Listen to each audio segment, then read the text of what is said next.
How does it feel to, you've regenerated the Penguin pretty much. I mean, everybody's always talking about the Joker, but you've really brought this character really back to life. And what does that mean to you?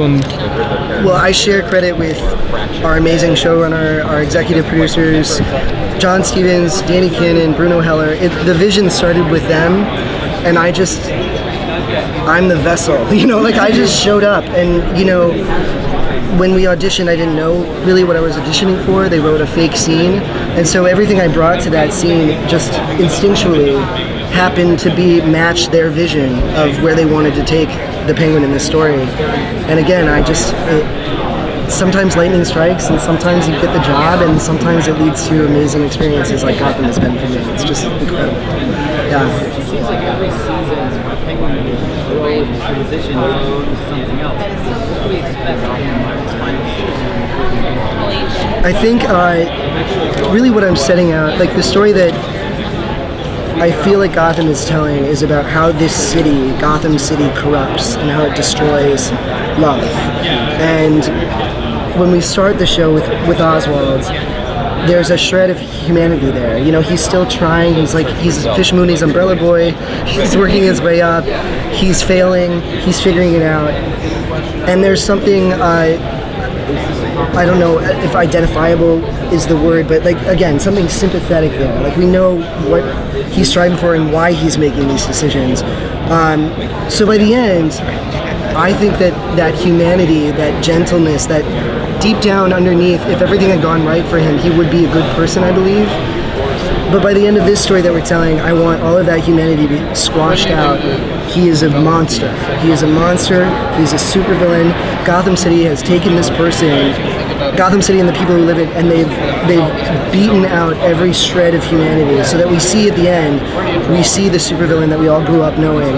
We see someone who can really challenge the Batman, and that's where we're going to be at the very end. Just really, really gratifying.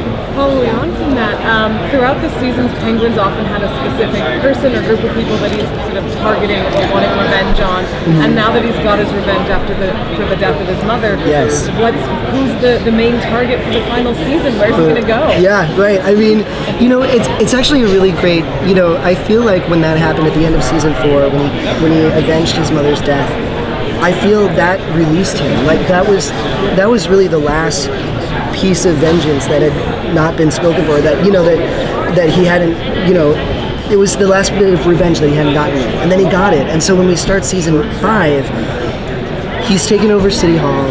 He is absolutely the most powerful he's ever been, and he wants to rebuild the city, especially the crime syndicate, in his image, in his design. He's there to remake Gotham in his image. And so I think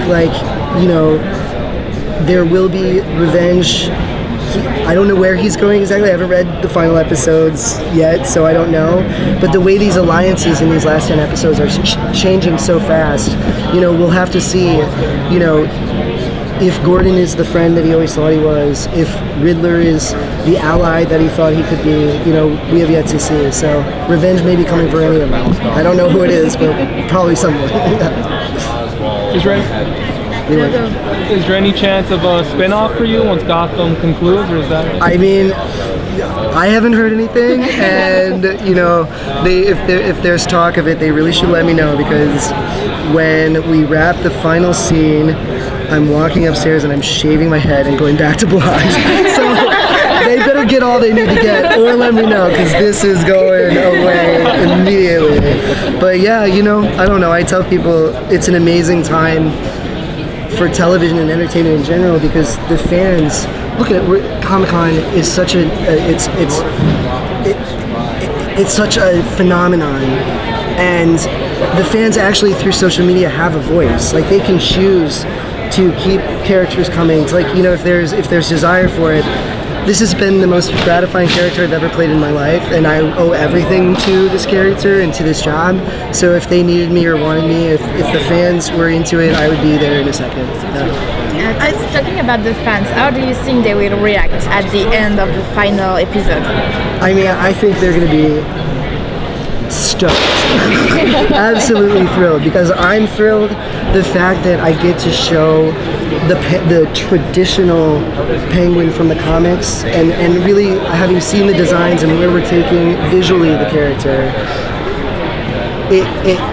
I think it's one of the most. I think it's one of the closest film version of the classic comic book Penguin that's ever that we've seen. They're all classic in their own way, but this I feel is just it's so close to the original source material. I'm so excited for people to see it. You know, and it just gives us that little bit of legitimacy, like being the actual older Penguin who's overweight, who is a monster, who all of this stuff that has happened to him has led up to that, and I think everyone's going to be really thrilled. So, yeah, I'm thrilled. Sorry guys, I have to pull him. Thank you guys, bless you. Thanks for supporting our show and writing about it. It means so much to all of us. Cheers. Bye.